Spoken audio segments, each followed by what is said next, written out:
We all know the dangers. We all know the potential catastrophe. We now have to do something about it.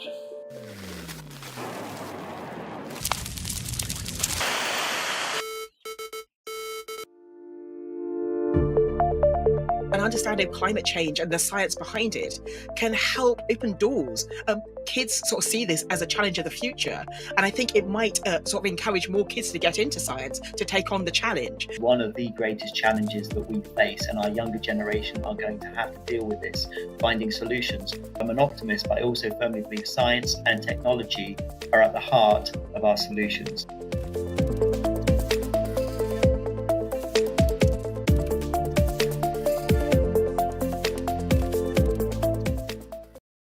Good evening and welcome to our Climate Talk series at the Science Museum in London. I'm Julia Knights, the museum's Deputy Director, and I'm delighted to introduce tonight's Science Museum Group online climate event. This year and this decade are make or break for tackling global climate change, as according to the United Nations, global greenhouse gas emissions need to have peaked by this year, 2025, and to have declined by 43% by 2030 if we're to limit temperatures to 1.5 degrees above pre-industrial levels. To achieve this, rapid and unprecedented reductions in greenhouse gas emissions are required globally across all sectors. And tonight we focus on China, currently the biggest emitter of greenhouse gas emissions globally, which has committed to net zero by 2060. And if met, this would go a long way to making the 1.5 degree target a reality, alongside vital reductions from other big emitting countries, including India and the US. But in a world where power demand is surging, greater energy efficiency is not the only answer. China's innovative manufacturing industries have boosted solar energy, bringing clean energy prices down globally. Being the dominant manufacturer of lithium batteries, wind turbines, and electric vehicles has also helped China to usher in a green transition. Despite this, the country is still responsible for 50% of the world's coal demand. So this evening, we will be addressing a critical question. Can China meet net zero by 2060 or sooner? And can it help other big emitting nations decarbonise faster? So let's now meet our chair for this evening, who will be putting this question to our panel of experts. A warm welcome to the BBC News Asia Pacific Regional Editor and Presenter, Celia Hatton. Welcome, Celia. Thank you, Julia Knights, Deputy Director of the Science Museum, and welcome to tonight's Climate Talk. I should add a very happy Lunar New Year to you all as well. Now, China is the world's biggest producer of solar energy and manufacturer of electric vehicles, lithium batteries, and wind turbines, benefiting countries worldwide, yet also the #1 global emitter of greenhouse gases. Responsible for a staggering 50% of the world's coal demand, the fossil fuel with the greatest CO2 emissions, China faces huge challenges to reach net zero. China has pledged to reach peak emissions by 2030 and to achieve net zero by 2060, which will require trillions of dollars of future investment. The planet's hope of limiting global temperature rise to 1.5 degrees Celsius is heavily reliant on China. But can it achieve its ambitious emissions targets and even help other nations reach theirs? So without further ado, let's meet our panel. In no particular order, a warm welcome to Chunping, formerly Senior Policy Fellow at the Grantham Research Institute at LSE, and now climate economist at Asian Infrastructure Investment Bank. Also, good evening to Dr. Angel Hsu, Associate Professor of Public Policy and Environment, Ecology and Energy at the University of North Carolina, Chapel Hill, and founder and director of the data-driven EnviroLab. And finally, welcome to Hongqiao Liu, an award-winning journalist, independent consultant, and founder of the Shuang Tan newsletter about China's energy transition and climate action. We're going to start off this evening by coming to you first, Hongqiao. Just to begin, could you tell us a little bit about China's current environmental plans and policies, including what was brought to the last big climate meeting, COP29? Yeah, thank you very much for your question and for having me here. I think the headline targets and climate commitment that China has been made, China made 5 years ago still hold, which is the dual carbon goal, carbon peaking before 2030, and they were likely to see that happening in a few years before the headline, before the timeline, and net zero by 2060. So these two headline targets still stand. China hasn't withdraw or show. I think China has in front of the pressure of economic downturn. China has stand against the pressure of adjusting the climate goals. So that's a good sign, at least. Before we can see China introducing more ambitious targets, which I hope China will do during the 15th five-year plan period, which will start very soon next year. Another thing that I would like to mention is that China is really making progress in reducing emissions from some of the most heavily polluting and emitting industries like coal power plants, steel, cement. Of course, the progress hasn't been as promising as China hasn't how do I put it? There are good progress here, but compared to the 3-degree climate rundown that we are facing, I think China there's still some space for progress.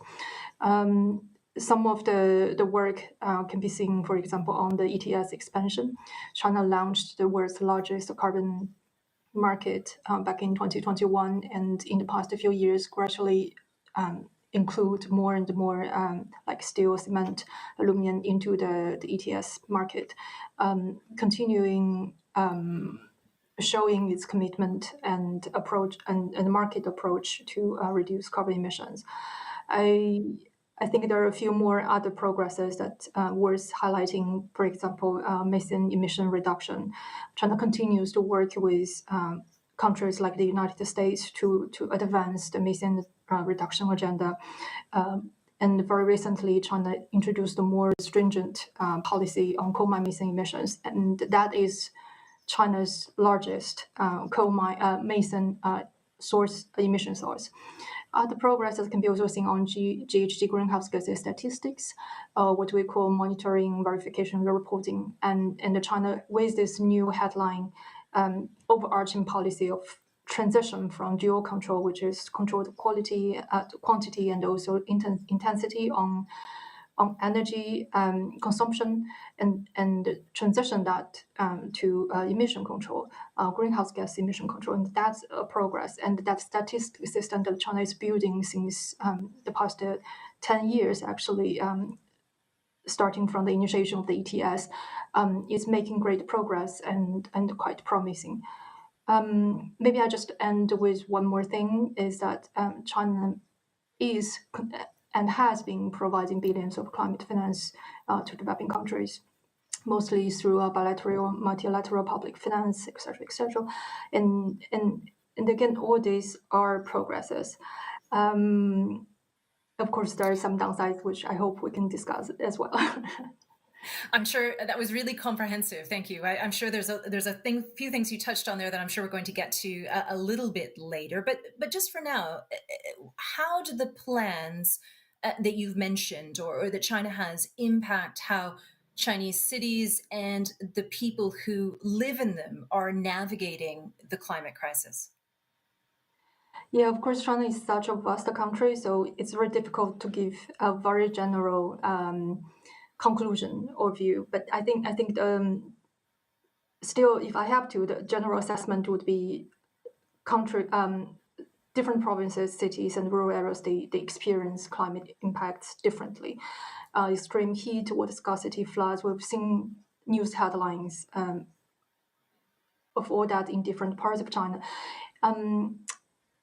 And maybe I can give you a few dive into this question from a few perspectives. Some of the provinces, such as Shanxi, Hebei, in the North China, they used to build on they built their GDP, their economic and the social development based on coal, steel, and aluminum and other high emitting industries. And these provinces are experiencing on the front line of seeking transition and seeking new development pathways so that they can achieve both economic growth and safeguarding the climate goals together.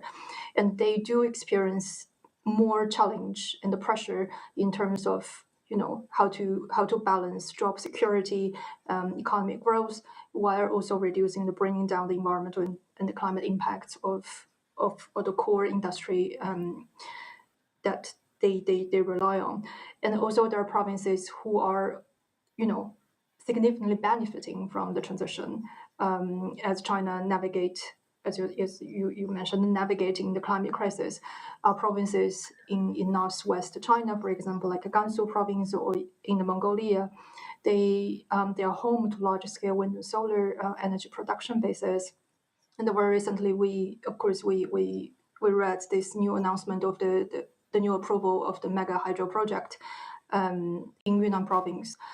That brings a little bit of controversy about where mega hydro project sits in China's energy transition. But again, this brings back how people, how local communities on the front line of this project impacted by such clean energy infrastructures. Their voices and their experiences might, of course, will be very different from those who, for example, based in Shanxi province, working in coal mines. But again, these are all different layers or nuanced impacts of climate change on Chinese people. And maybe I could use this opportunity to mention something about the JD, just equitable, diverse, and inclusive transition. As I mentioned, different provinces in China do experience climate crisis differently. Their needs to climate mitigation and their needs and ability capacity to adapt to climate change also differ greatly. We do know, for example, in southwest China or northwest China provinces, areas in the Qinghai Tibetan Plateau, they experience climate change faster than anywhere else in the world. And this really require more balanced and more JD aware, let's say, policies to ensure just a transition as China navigates the climate crisis. Hongqiao, thank you. That was a fantastic answer. You touched on so much there. Thank you. We're gonna be returning to you shortly, but for now, I want to move on to you, Chunping, and ask you a few questions as well. As a climate economist, can you comment on what you think is the most pressing energy concern in China is at the moment, and what should be done about it? Thank you so much. Very glad to be here. As we know that China has made remarkable progress in the deployment of renewable energy.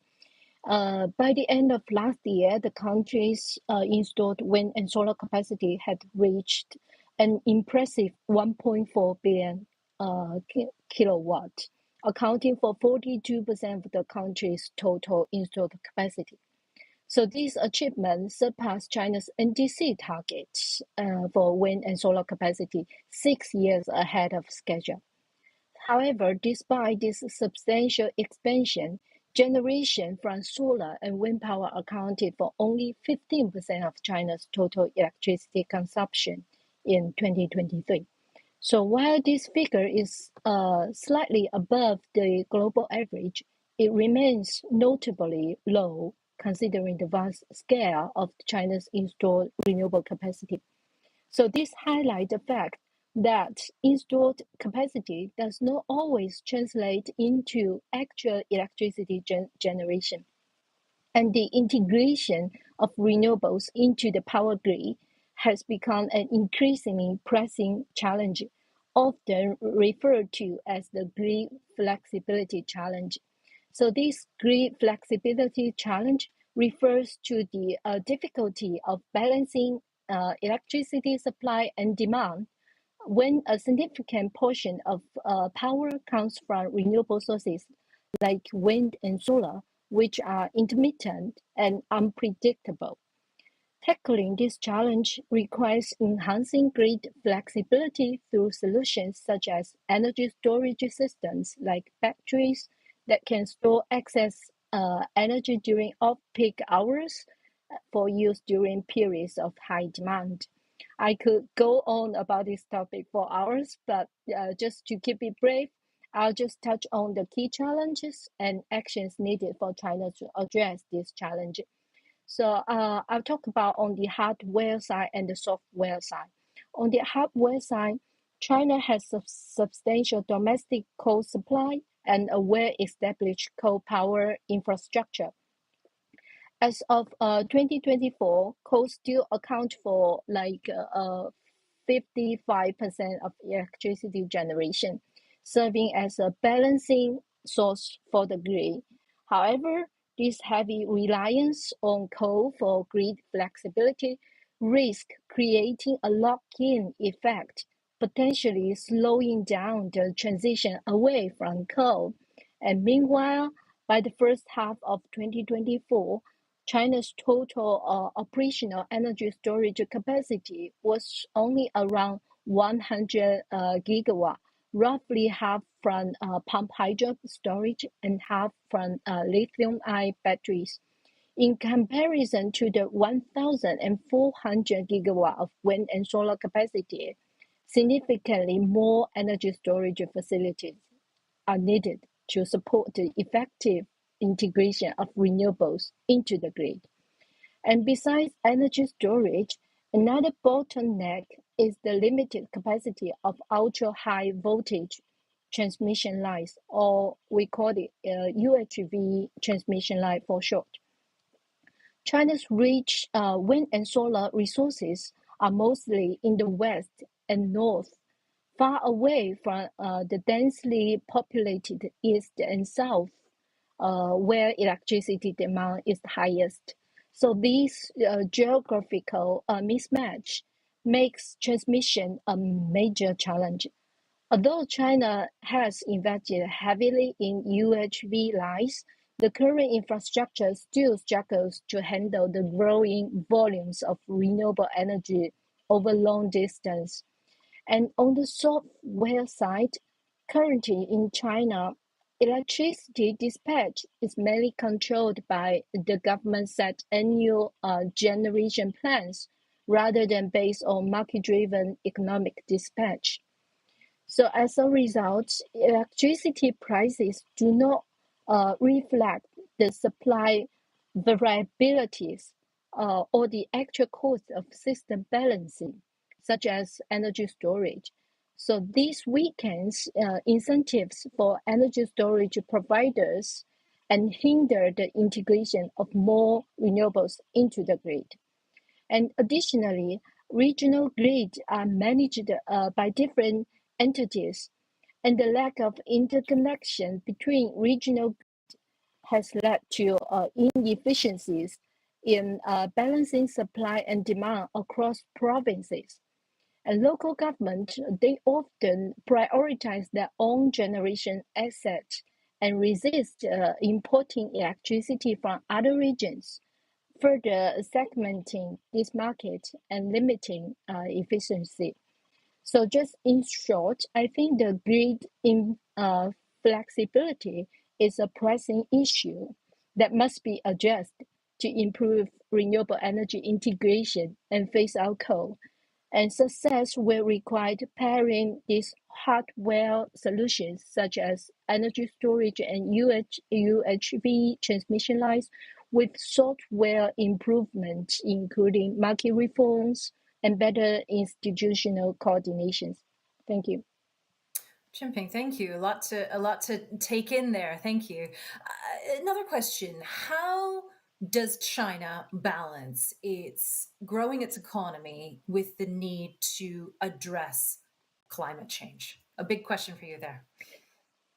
Yeah. First of all, I think I must reframe this narrative a bit. Because to me, I think the climate action is not a barrier to growth. It's a catalyst. Because if you see from China's leadership in electric vehicles, lithium batteries, and solar PV manufacturing, that all demonstrate this point very clearly. Let's take the renewable energy as an example. We know that China has become the world leader in clean energy deployment, and the renewable energy sector now employ more than 4.7 million people, surpassing the fossil fuel jobs.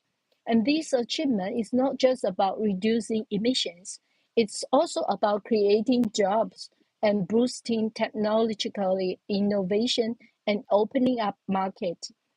And similarly, in the EV sectors, in 2023, China produced over 60% of the world's EVs, with companies like BYD rapidly expanding their international presence.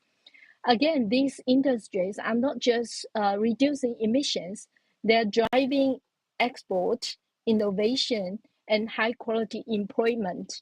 So this is not a trade-off, this is a transformation. And these sectors represent new engines of economic growth. They're turning the climate challenges into opportunities to lead in global market. And moreover, China is also leveraging their climate action to address the domestic challenges like pollution and energy security, because as we know, transitioning to renewables that will reduce the dependence on imported fossil fuels, and thus will enhance the energy resilience, and at the same time, improving air and water quality will make city more livable, supporting health and productivity. These are all tangible benefits that go hand in hand with economic growth. But we know that the challenges remain because, as mentioned before, coal still provide over 50% or 50 or even 55% of China's electricity, and grid flexibility issues limit the integration of renewables. But the narrative here is one of transformation, not resistance. And China's action is forcing China to modernize its grid, reform its energy market, and strengthen the institutional coordination, all of which will enhance the economic efficiency and lay the foundation for long-term growth. Thanks. Chunping, thank you. Great to get that input from you and to hear some of your thoughts on all of that. I want to turn to Angel now, Dr. Angel Su. How can data help policymakers address complex environmental challenges, particularly in climate change and urbanization?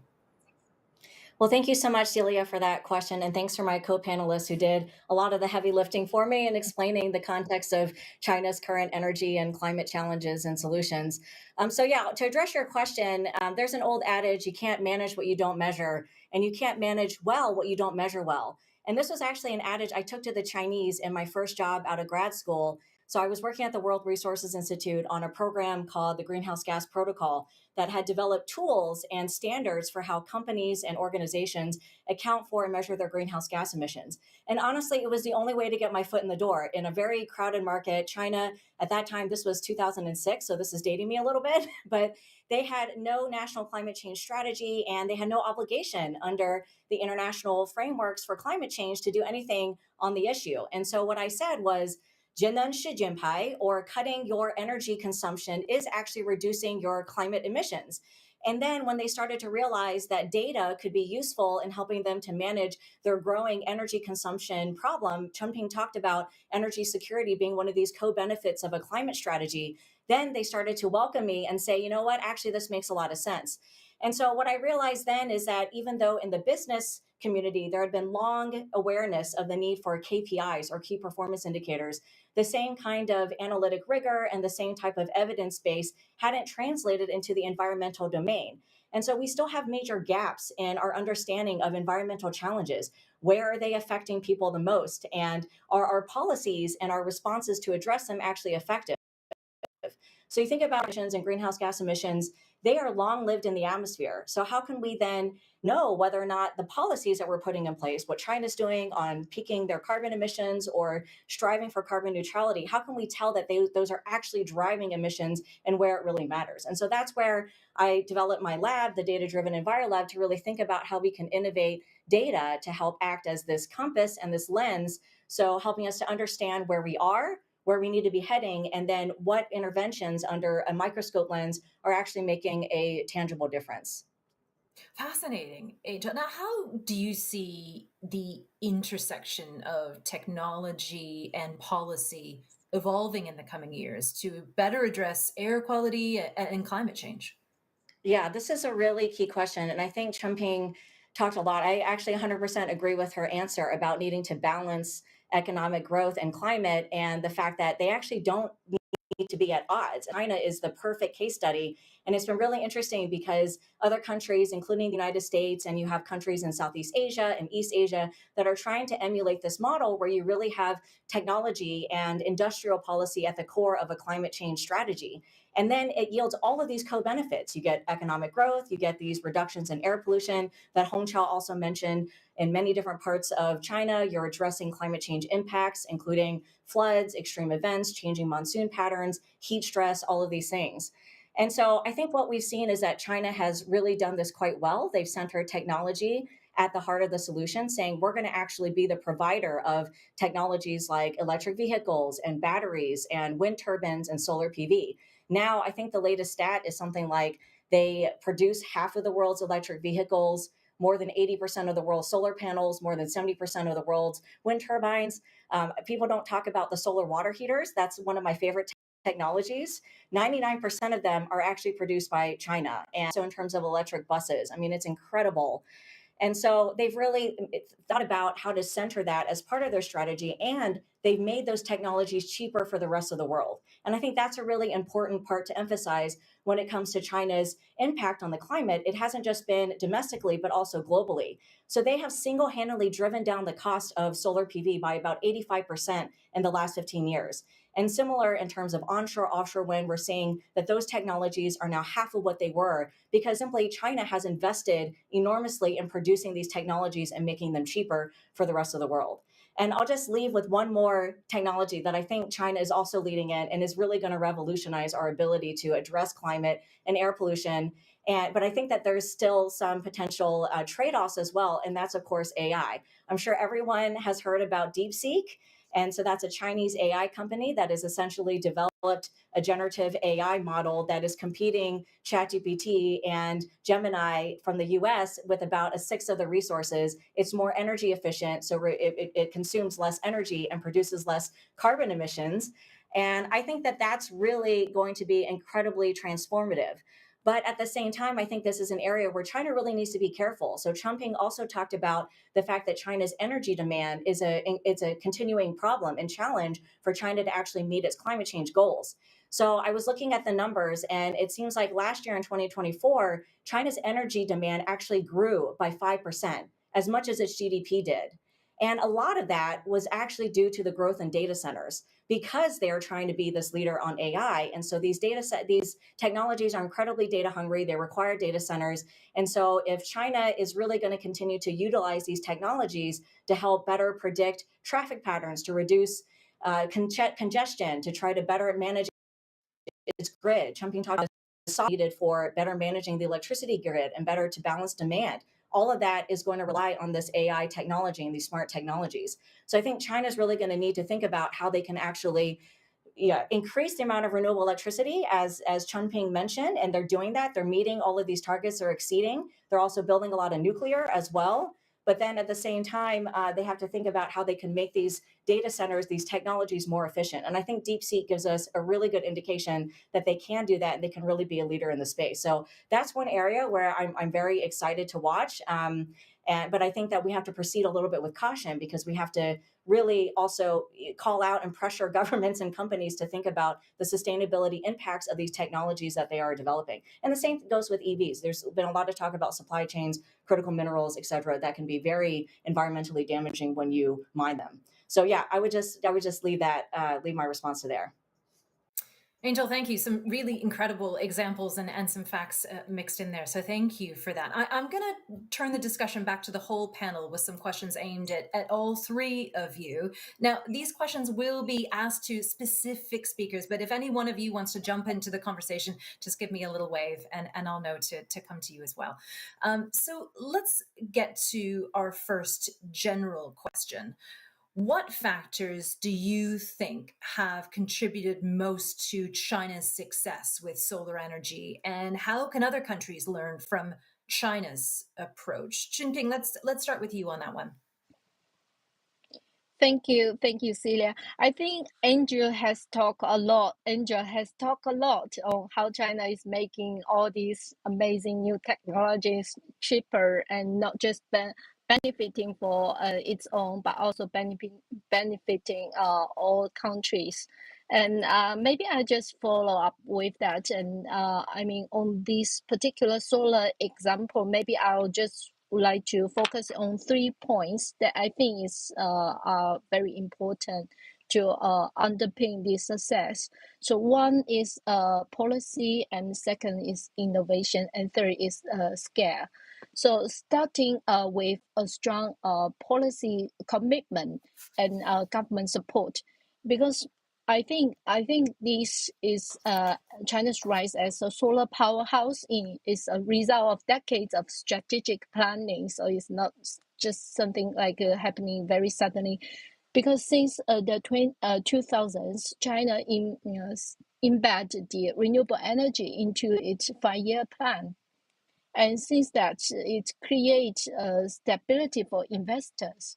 And China also provides subsidies for solar rooftop and feed-in tariffs, and also other policies such as mandates for state-owned utilities to prioritize renewables to ensure their steady growth.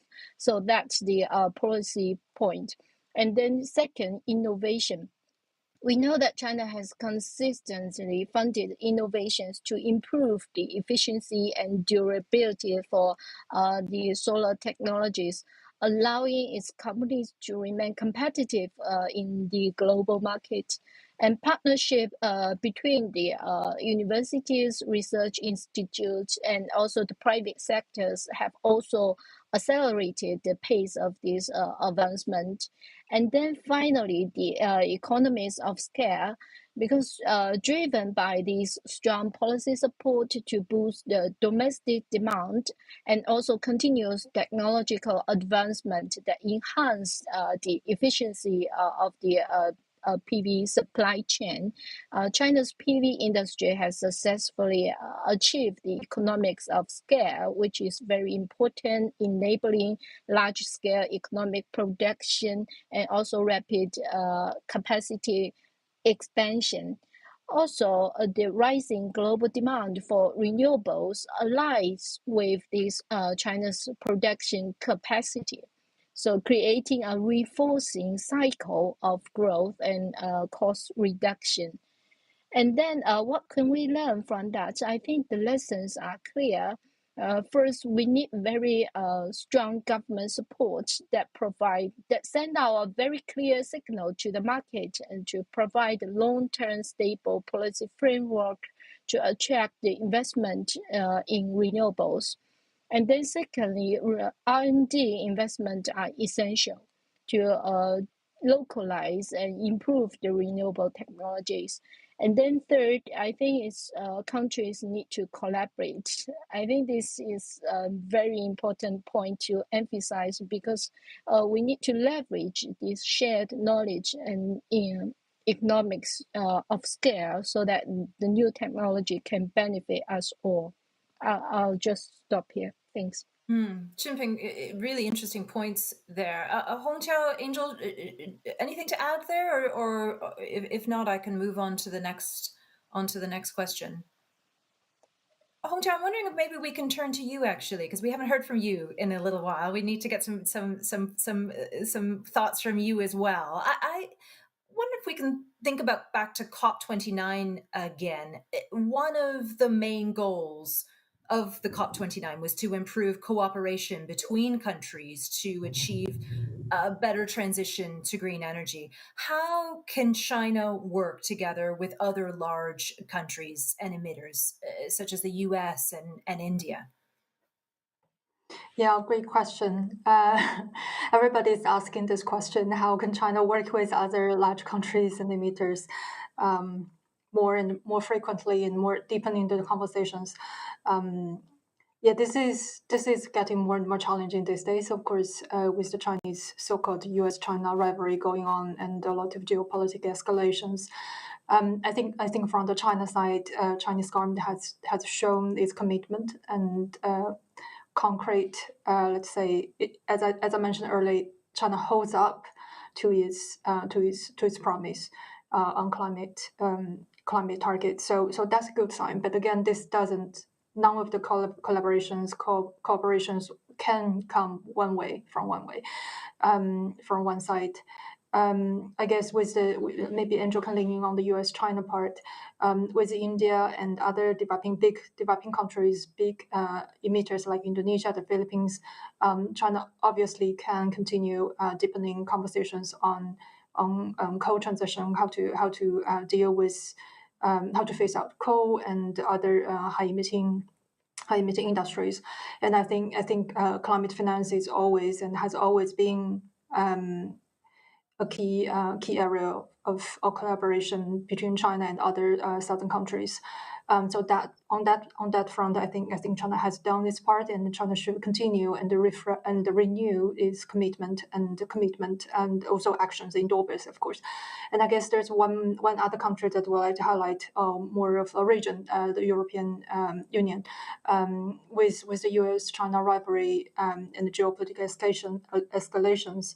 The EU-China bilateral climate talks continue and has been continued, and all the technical exchange that has been happening over on the platforms are very helpful and allows China to continue to exchange with countries like with European countries. And again, as I said, similar conversations and dialogues have also been going on with the United States and other major emitters. And I guess at this point we should also look beyond just the country level collaborations and go a little bit beyond that and go beneath to see what is going on actually at the subnational level, considering that major emitter like the United States is withdrawing again from the Paris Agreement.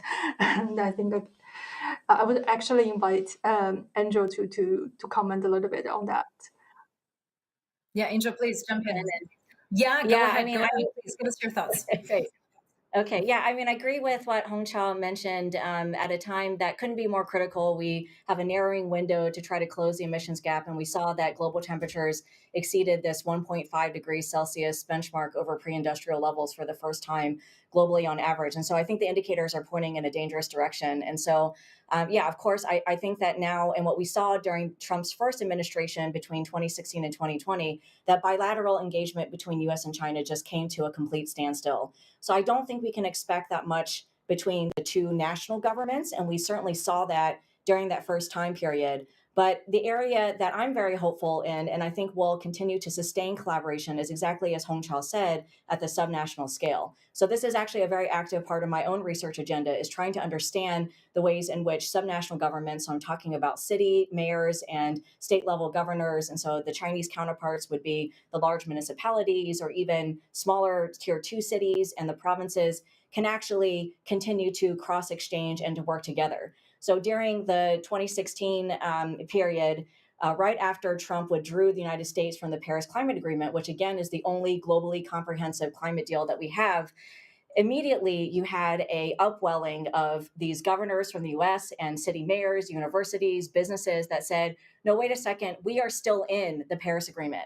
Even though the national government is no longer a party to the, or has no longer is withdrawn from the Paris Agreement, we are still in, and we're still going to work towards our own emissions reduction targets and strive to keep climate action going. And in 2018, former New York City Mayor Michael Bloomberg and former California Governor Jerry Brown held this historic summit to feature counterparts from China and also from the US. And there were more than 20 something memorandums of understanding that were signed to focus on collaboration between subnational governments in the US and China on things like zero emissions vehicles, on emissions trading schemes, on other types of areas where US and China clearly could learn from each other. And so that has sustained. And so I think encouragingly, especially at COP29, that was one area that we saw didn't actually cool off. So even though we knew the outcome of the US election, and there was certainly a cooling off between the US and Chinese delegations at the national level, we actually saw that there was still a lot of activity, a lot of plans to move forward on the subnational exchange. And so last year at Berkeley in California, there was a subnational summit. There was another one I attended in Nashville in November that was focused on heartlands mayors, and then from the heartlands also in China around the year. And then in just a couple of weeks, there's going to be another one of these summits. So I think at least we can still have that kind of exchange and still facilitate climate action on the subnational scale, which my research has shown is actually quite impactful in helping to move us on climate goals, even when national governments may be rolling back or retreating from their initial plans. Hongqiao, thank you. And Angel, thank you both for giving us some cause for optimism there. It's much needed. Angel, can we stay with you for a question? Just to focus on transportation for a moment. In how are Chinese cities transitioning to greener alternatives? Are we seeing electric vehicles? Are we seeing public transit? Can you paint a picture for us there? All of the above. So I think this is one area where, again, I think this is a theme of this panel, which China is clearly leading. And I lived in Asia, I lived in China for a number of years, and then also most recently in Singapore. And then I moved to North Carolina in 2021. And just the contrast between the lack of public transit and other alternatives is just could not be more stark between the two areas. And so China has, as we said, has become a global in electric vehicles, not just in production, but also in adoption. So as of last year, around 50% of all new car purchases in China were actually EVs or plug-in hybrids. That's really incredible if you think about the total number of sales of vehicles are happening, and then for half of those to actually be EVs or plug-in hybrids. I think that's pretty incredible. And we're seeing those numbers just increase year on year. I think also what is exciting about the Chinese electrification story in the transport sector, and this is a story that's not shared as much, is in terms of the electrification of electric two-wheelers and also delivery trucks and also taxis. All of them are now also becoming electric. And so I think in 2023, I read that around 1 in 3 people in China owned an electric two-wheeler. So that's a really huge story if you think about the number of deliveries that happen from all these apps and getting your food now being delivered. And then how many people rely on two-wheelers to just get from home to Asia. I think about a lot of these very rapidly urbanizing Southeast Asian cities where that is the main mode of transportation. And so to think about now virtually all of them are electric in China, I think is really incredible. And that's been a concerted, effort on. Hongqiao talked a lot, and Chunping talked a lot about the state's involvement in developing these incentives and these subsidies to try to really grow these industries. And then also, I think in terms of policies to try to shift electrification in the transport sector, Hainan is a great example. So this is an island off the coast of in the South China Seas, and they are essentially eliminating internal combustion engines by 2030. They have a policy to just eliminate it. And I think that's really helped to accelerate this shift. In terms of public transit, I think that's also an incredible story. So I looked up and saw that right now China has 310 metro lines in 47 cities. That's incredible. Like, I think on one hand, I can count the number of metro lines and public transit rail systems in the United States. And so just to think about that is really, really incredible. I remember my first time in China 20 years ago. Beijing only had 3 subway lines, and now it has 29. So I think that's really been incredible, and it really has given people an alternative to personal vehicle ownership, and has also increased accessibility too, and allowing people to be able to access urban amenities and jobs and opportunities that they may not have had otherwise. So I think that's a really important model that many other countries can hopefully learn from, and hopefully we can see some of that also take hold in the U.S. Angel, thank you for giving us some context there. I mean, I think we should circle back though to the question of coal. And Chunping, this is a question I want to throw to you. How does China reduce its ongoing reliance on coal? Wow, that's very tough question. Thanks so much. I'm trying to provide a few thinking.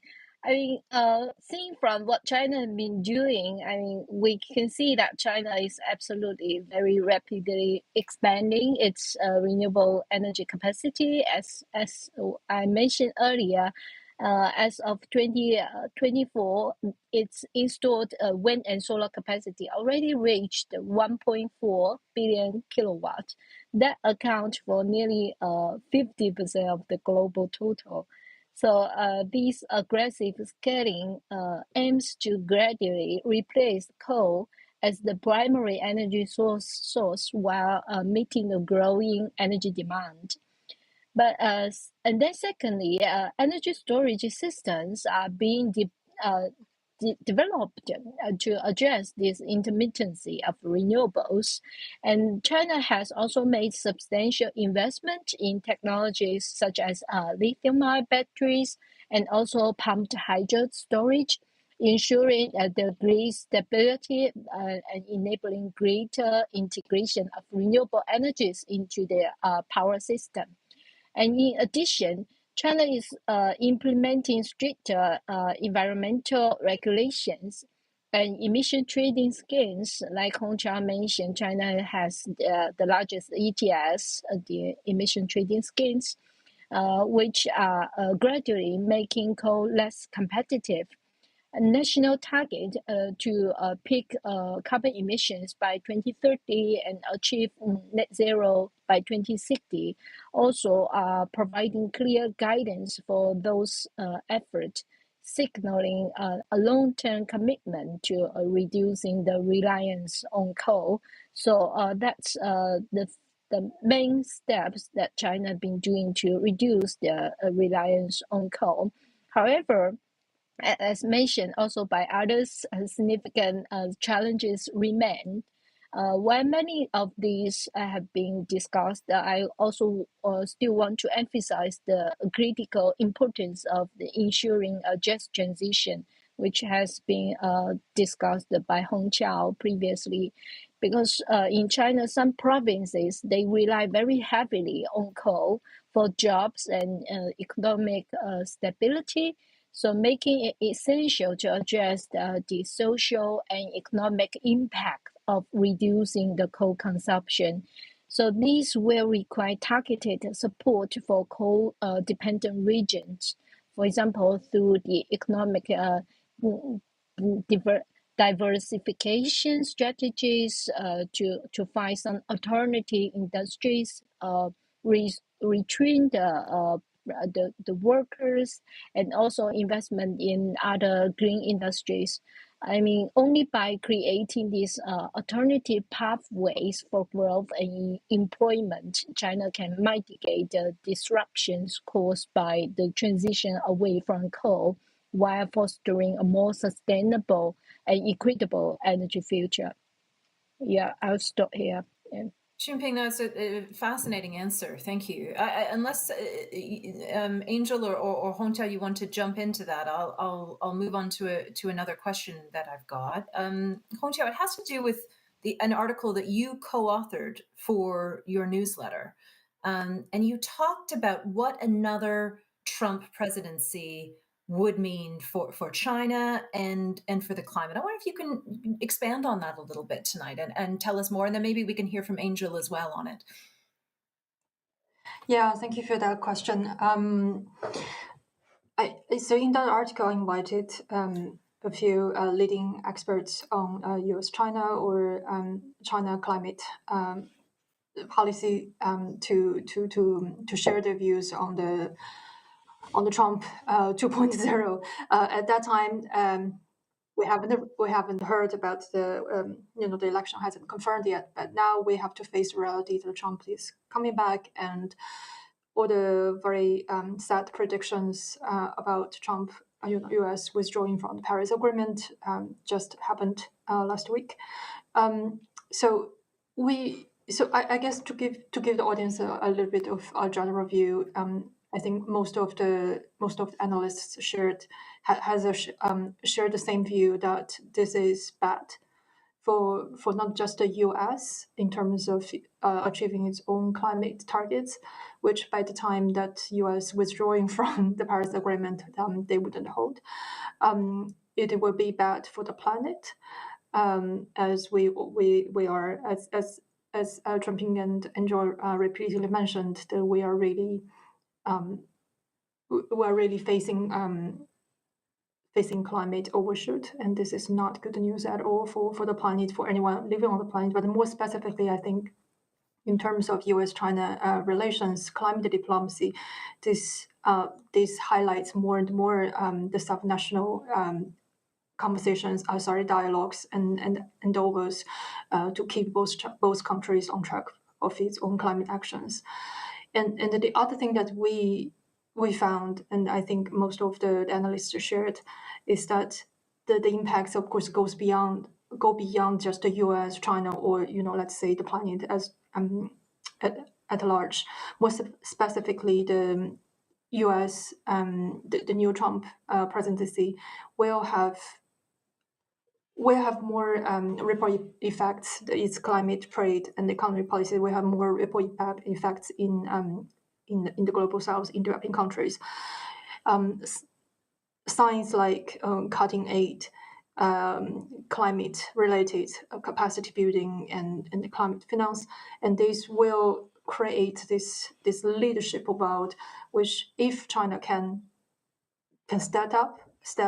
continue to step up, and seize the opportunity would be a win for China and the planet. But again, in general, we think it's very important that all stakeholders involved in the climate, everyone, individuals, government officials, academics, civil society leaders, to really come up and think in the smarter and think harder, and come up with Trump-proof policies and the strategic engagement to maintain and to sustain the climate consensus, and to make sure that we are not heading towards 3-degree disaster, catastrophic world. And yeah. Angel, can we hear your thoughts, please?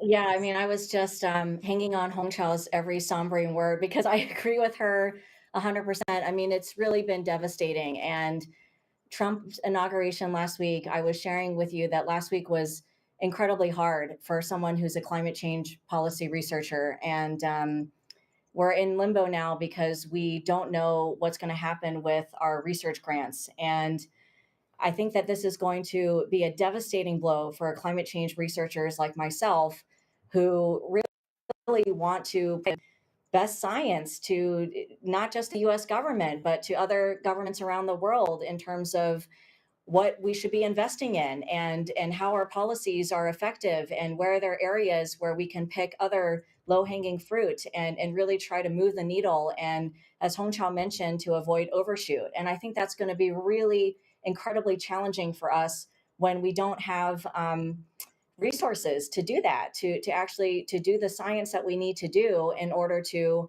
make sure that we can continue to develop innovative climate solutions and stave off the worst effects of climate change. And frankly, I don't think it's in the interest of the US. I mean, just see what happened in LA with the wildfires earlier this year, and then here in North Carolina, where I'm speaking from, devastating Hurricane Helene in Western North Carolina shows that nowhere is really immune or safe from the impacts of climate change. The climate does not care who you are, where you are, it affects everyone.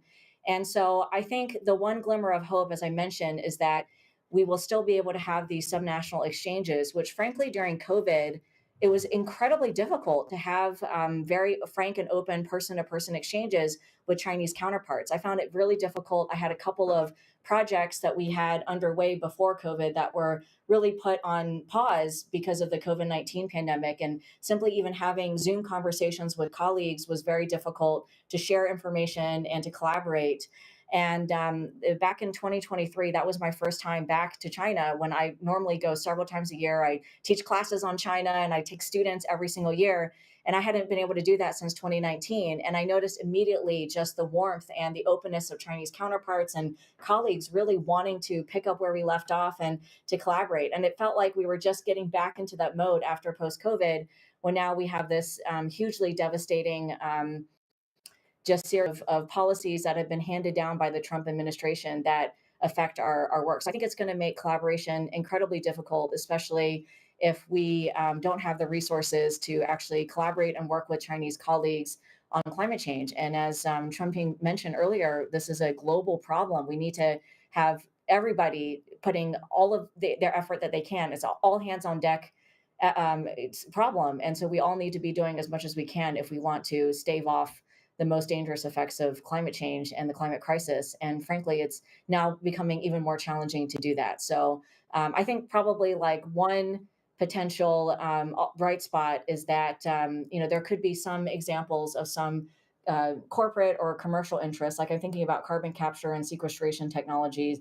That could be one where, of course, that's led by the fossil fuel industry in the United States, but China is also leading on CCUS technology as well. They have now more than 100 demonstration projects where there could be some alignment and some continued cooperation where we can see those points of mutual interest. But as Hongqiao said, it's really going to take a lot of digging. Like we're going to need to, as scientists and as stakeholders in both places, we're going to need to really find those points of mutual interest and then do what we can to try to keep things moving.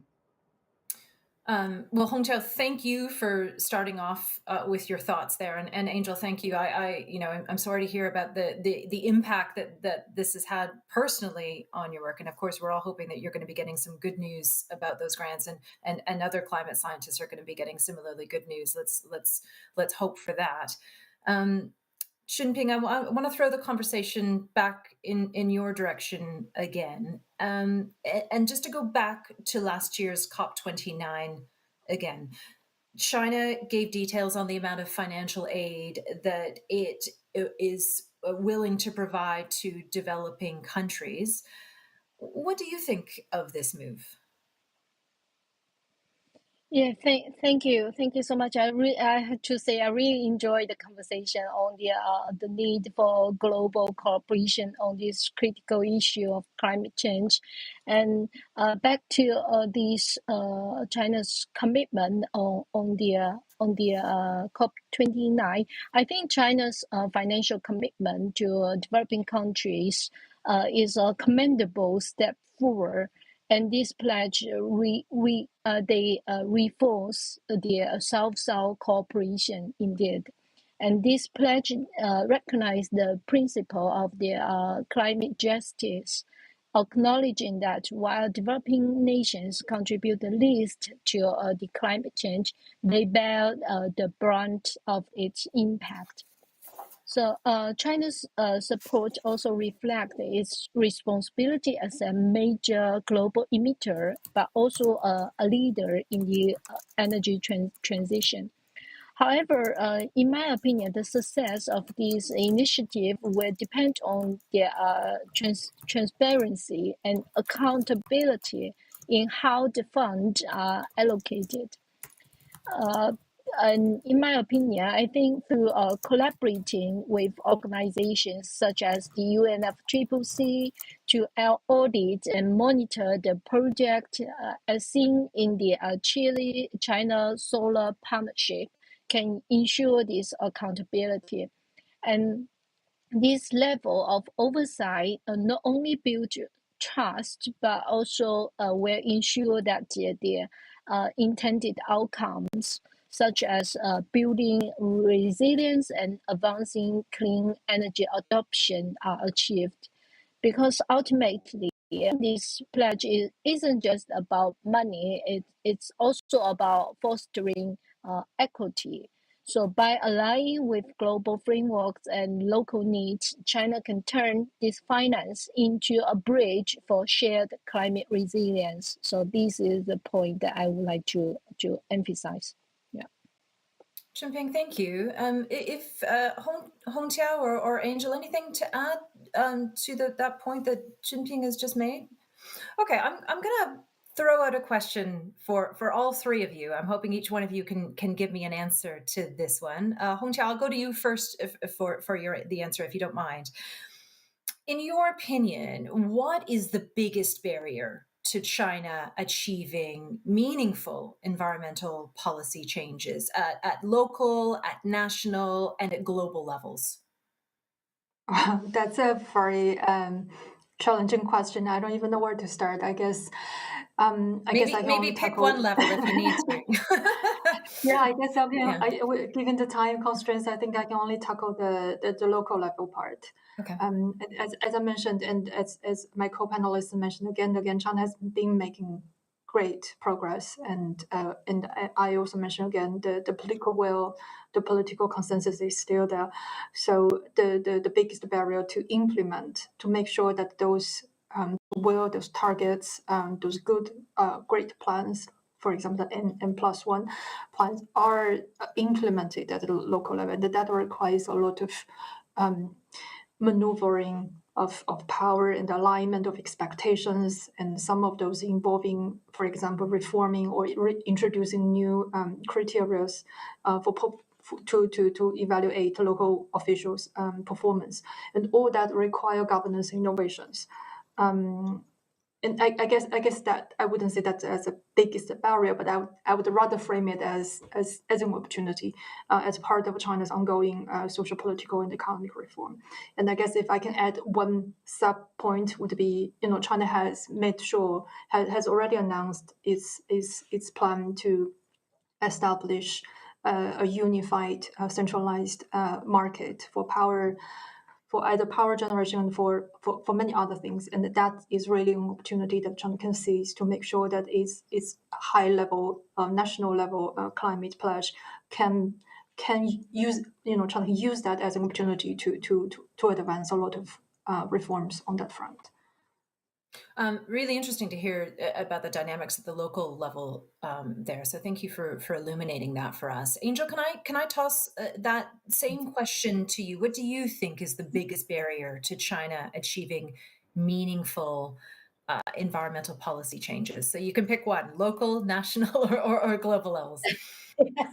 Well, I mean, I think probably the local and national, just building on what Hongqiao said, because I again agree with her that it's really political will. And we see that also, actually, I will answer the global part. We actually do see that also at a global scale as well. So I was lucky enough to be one of the contributing authors to the latest IPCC assessment report on climate change. And so for folks who are unfamiliar, the IPCC is the Intergovernmental Panel on Climate Change, and it's the scientific body that involves nearly 200 governments around the world. And in the last IPCC report in Working Group 3, which is what I contributed to, it was very clear that we have all the technological solutions that we need to address the climate crisis in the form of many of the technologies that we've discussed in this conversation: renewable technology, electric vehicles, battery storage, nuclear. All of these we've talked about, they exist. And we also see data coming out of China and also globally that now in many places, it's actually more cost effective to power plants from clean and renewable electricity than it is to continue to burn coal and fossil fuels. And so it's no longer an economic argument. So I tell all my students in my climate change class, if anyone tells you, oh, it's too expensive to tackle the climate crisis, they're absolutely wrong, because we made that very clear in the IPCC that if you look on a cost by cost basis, and then the benefits also that not even taking consideration all the benefits in terms of clean air, et cetera, it really is more cost effective. And so then the question comes back to why? Why is it that we have not solved the climate crisis? Why is it that China still, it's this major question, like, will they or will they not meet their peaking year target, and when? And it's really because of the lack of political will. And as Hongqiao mentioned, at the local level, there's a saying, the mountains are high and the emperor is far away. So 山高皇帝远. And so it's very easy when national government setting these policy directives and these ambitious targets and these plans, the dual peaking, the N+1, et cetera. But then when it gets translated at the local level, as Hongqiao also mentioned, that is so much uneven development all across China. So even though you have people living in cities like Beijing and Shanghai that have GDP per capita comparable to some Western cities, there are many places in China where GDP and income per capita is still well below, like 10,000, 12,000 US dollars per person. And it's in those places that you really start to see these disconnects between climate policies and implementation. And that's where we have to think about, as Hongqiao mentioned, how to align those policies at a local level to meet all of these various interests and to make sure that people living in those places can enjoy the benefits of economic development and at the same and clean air, but then also address climate concerns as well. And so I think that's also really challenging, is this alignment at the local level and to motivate that political will, not just from the top, but all the way down to the bottom, and also globally. So there you have it. I did also include the global level. Yeah, Angela, I appreciated that you drew those connections between ambitions at the global level and what's happening at the local level inside China. So that was really interesting. Thank you. And Chunping, let's get your thoughts on this same question. What do you think is the biggest barrier to China achieving environmental policy changes? We'll let you choose the level. Thank you. I fully agree with what has been said. I think it's really about the political will and also the misaligned incentives, especially for the local level, because we know that the challenge always lies in the implementation.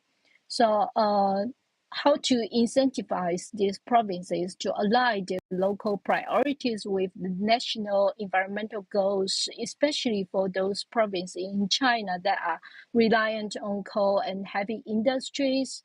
The policy implementation, they often face challenges due to the conflicting priorities. And I also would like to highlight maybe another point is the limited capacity, because many of these if you think of the compliance across China's vast geography, especially in rural areas, the officials, they often lack of this capacity in understanding those climate goals, but also how to incorporate this into the economic planning. So at the AIIB, we actually currently planning an emerging policymaker program targeting at for the emerging and developing countries, targeted the mid-career officials from the finance ministry, trying to equip them with the knowledges and capacities needed for how you plan this climate thinking in your economic planning, and how you actually do these green infrastructure projects that can boost your economic growth in the same time. And also from the global level, I think we have discussed a lot on the political will and the mechanism, which I fully agree with this. And I also think this is the biggest barrier. And because we know that achieving the meaningful environmental challenges requires the collaboration on technology sharing, on financing mechanisms. Also, I would like to emphasize one aspect on the carbon market. Because if we consider, if we think of the example of back to the CDM mechanism, the Clean Development Mechanism under the Kyoto Protocol, that really drove the renewable energy growth in China.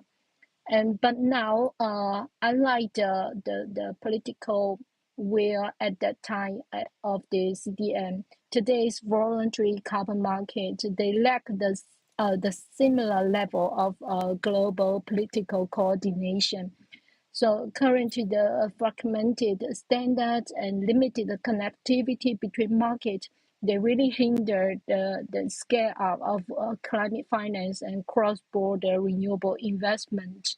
So At the AIIB, we also involved in this year's G20 Sustainable Finance Working Group, and there's one of the priority 3 is focusing on the carbon market.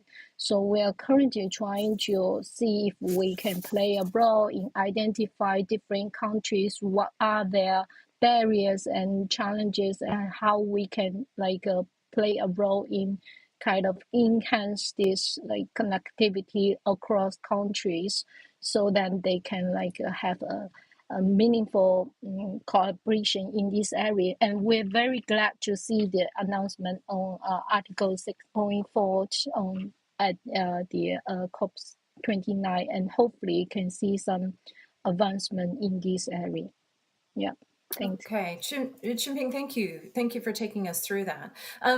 We're almost at the end of our discussion this evening. So to bring things to a conclusion, I'd love to get just one final thought from each one of you. So in a minute or less, I'd like to ask you all, what is the biggest obstacle to China reaching net zero, and how should this be overcome?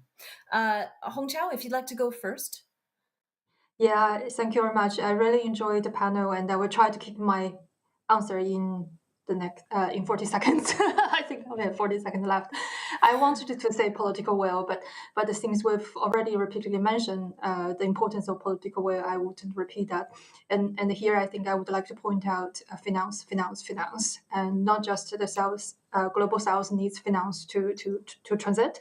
China also needs tremendous amount of finance, and the public finance alone wouldn't be able to support China's transition.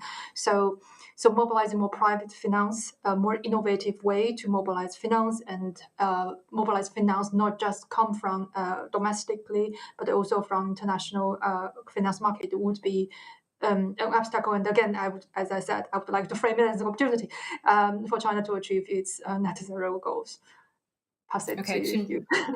Thank you, Hongqiao. Chunping, we'll throw the challenge to you. Can you give us in a minute or less what you think the biggest obstacle is to China reaching net zero?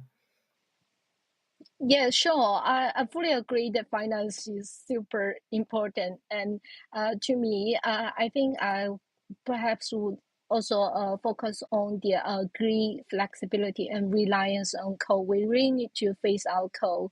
So I think overcoming this requires I discussed already mentioned previously, but maybe just summarize a bit. So I think it requires modernize the grid to improve flexibility and integrate more renewables. So we need to invest in energy storage such as batteries and pumped hydro. These are crucial to balancing the supply and demand, and also market reforms are equally important, shifting from government-controlled energy dispatch to market-driven mechanisms where incentivize cleaner and more efficient energy solutions. And additionally, China must focus on regional coordination. Coal-heavy provinces, they need targeted policies and support to transition their economies. Yeah, I'll stop here. Thank you for that, Angel. We'll get the last word from you. What in your view is the biggest challenge?